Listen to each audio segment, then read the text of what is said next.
Welcome back to the chapter People and Resources. In this video we shall discuss about unemployment, a form of non-utilization of human resources. Human resources का utilise नहीं होने की form के बारे में, यानी जिसको बेरोजगारी कहते हैं, उसके बारे में हम इस वीडियो में डिस्कस करने जा रहे हैं. सो यू कैन सी, जैसा कि पहले ही बताया हुआ है, ह्यूमन रिसोर्स जो है एक इकोनॉमी के लिए एक एसेट्स के रूप में है, एक धरोहर के रूप में है. ये बहुत ही ज़्यादा इम्पोर्टेंट होती है. इसलिए यानी ये बहुत ज़्यादा ज़रूरी है कि इसका ह्यूमन रिसोर्स का जो है फुल तरीके से यूटिलाइजेशन किया जाना चाहिए.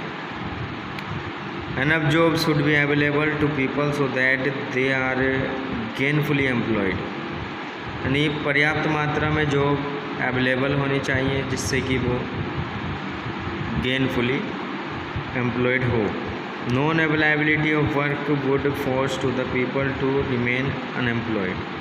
यानी जब वर्क की अवेलेबिलिटी नहीं होती है तो इसका मतलब होता है पीपल बेरोज़गार है.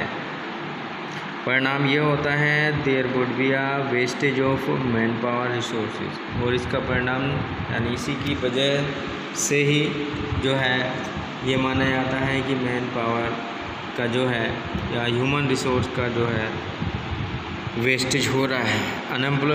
Employment refers to a situation. यहाँ पर एम्प्लॉयमेंट के बारे में अगर बात करते हैं तो वो सिचुएशन है to a sustain when a person is able to earn his livelihood either through self employment or by working as wage employment.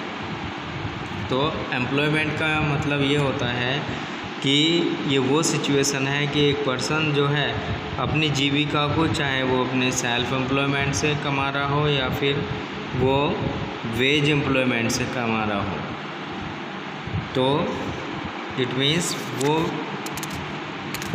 एक ऐसा पर्सन है जिसके पास में रोज़गार है. आगे unemployment on the other hand. दूसरे अनएम्प्लॉयमेंट की हम बात करते हैं. वो सिचुएशन है अनएम्प्लॉयमेंट वो सिचुएशन है when the able body person, जब एक सही हृष्ट पुष्ट पर्सन जो है और वर्किंग एज ग्रुप को बिलोंग करने वाला होता है और उसमें वर्क करने की क्षमता भी है, and are willing to work, और काम करने का इच्छुक भी है, और वेज रेट पर, यानी जो भी करंट वेज मिल रहा है, जो भी रेट मिल रहा है उस रेट पर भी वो काम करने का इच्छुक है. लेकिन they are not able to find work which may enable them to earn some regular income. और जिससे कि वो है जो है वर्क फाइंड करने के लिए असफल होता है और अपने रेगुलर इनकम को बनाए रखने के अयोग्य होता है. तो इस सिचुएशन को अनएम्प्लॉयमेंट बोलते हैं. 2 points need to be noted with regard और टू अनएम्प्लॉयमेंट. बेरोजगारी से संबंधित 2 पॉइंट हम देख सकते हैं.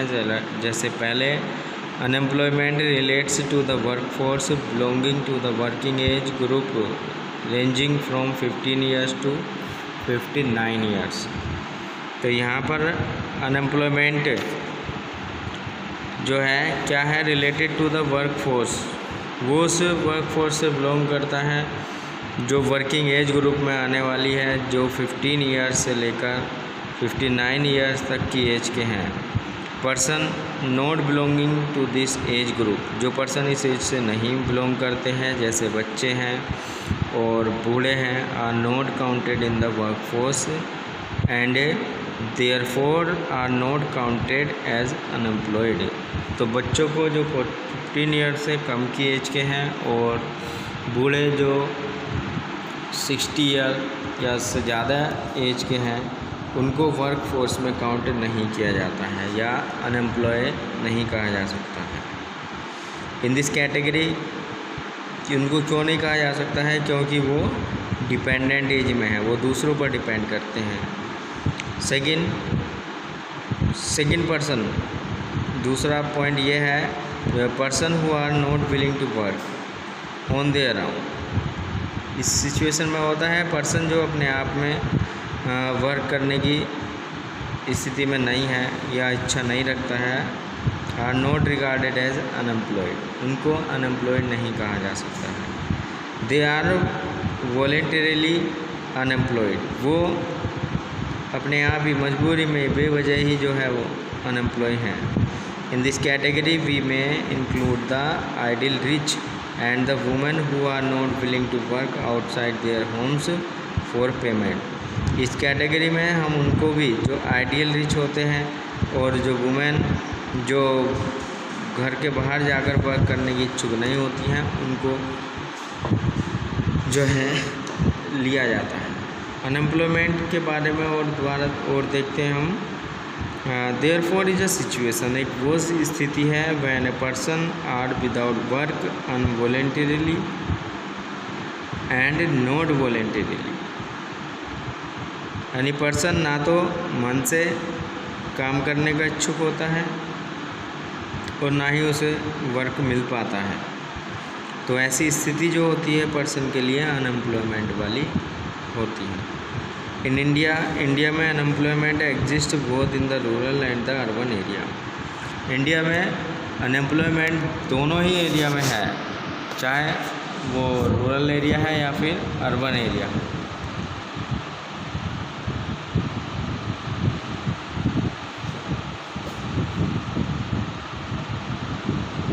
However, the nature of unemployment differs in rural, लेकिन जो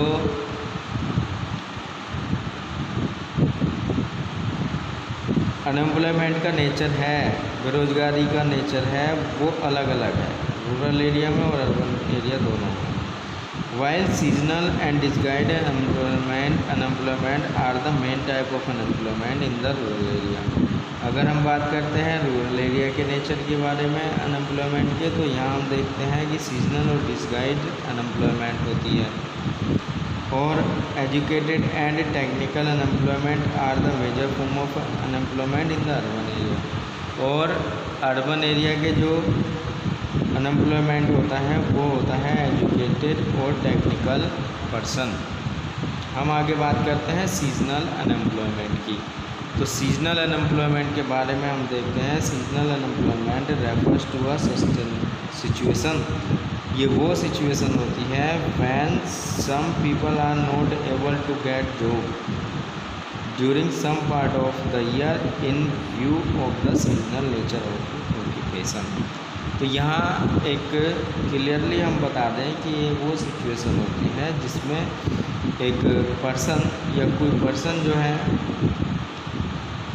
जॉब पाने के योग्य तो नहीं होता है ईयर के कुछ पार्ट में और कुछ पार्ट में उसको जॉब मिल जाती है। यानी जैसे एक धान की खेती होती है एग्रीकल्चर में और शुगर कैन का पीरियड होता है, तो उसमें जो है कुछ फैक्ट्री वर्कर होते हैं, केवल उनको सीजन के समय में ही वर्क करने के लिए रखा जाता है।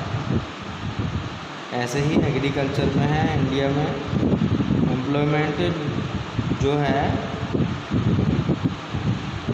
कुछ स्पेसिफिक पीरियड ऑफ टाइम के लिए होता है।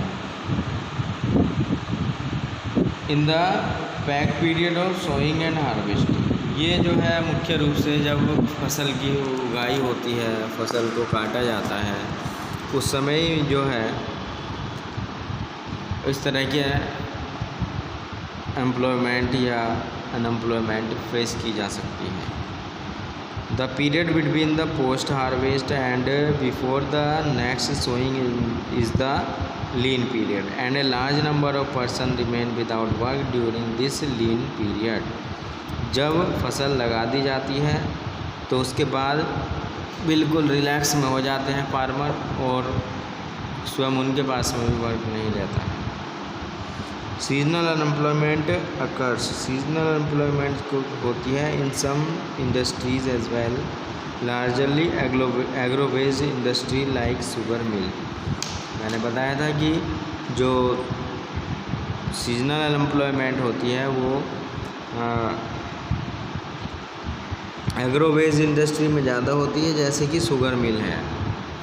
अब हम बात करते हैं डिसगाइज्ड अनएम्प्लॉयमेंट की। तो disguised unemployment refers to a situation when person appears to be employed. इसमें जो पर्सन है वो ऐसा लगता है जैसे कि वो वर्क में तो इन्वॉल्व है, लेकिन वास्तव में वो अनएम्प्लॉय है, but in fact are unemployed. तो यहाँ पर बताया है unemployment is not visible but is disguised और हिडन। ये दिखाई तो नहीं पड़ती है लेकिन छुपी हुई होती है, तो इसी को डिसगाइज बोला जाता है।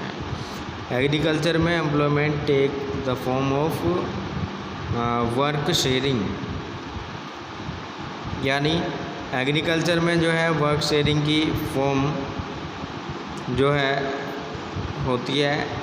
इसका मतलब होता है given work is shared among a large number of workers than required. इसमें वो सिचुएशन होती है जब आवश्यकता से ज़्यादा लोग एक किसी फार्म में, खेत में वर्क करते हैं, तो कुछ तो उसमें पेड वर्कर होते हैं, बाकी के जो फैमिली मेम्बर्स होते हैं वो अनपेड रह जाते हैं या अनपेड ही होते हैं।